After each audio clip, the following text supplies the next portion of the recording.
Levi went to the dentist today and they gave him a kite, so we're putting a kite up there along with some other items. He did great there. And we also have our 4th of July balloon still up there and his Easter flower fan. It looks like I'm going to need to adjust it if I'm going to get that one to spin. Let's see if I go faster, if it'll spin. Oh, it does spin the Easter fan if I go on high. Yeah. Did pretty great.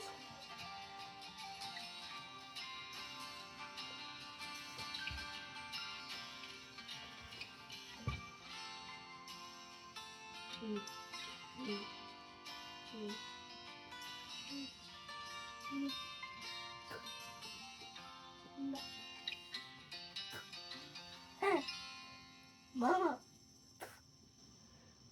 Yeah, it's gonna spin again, huh?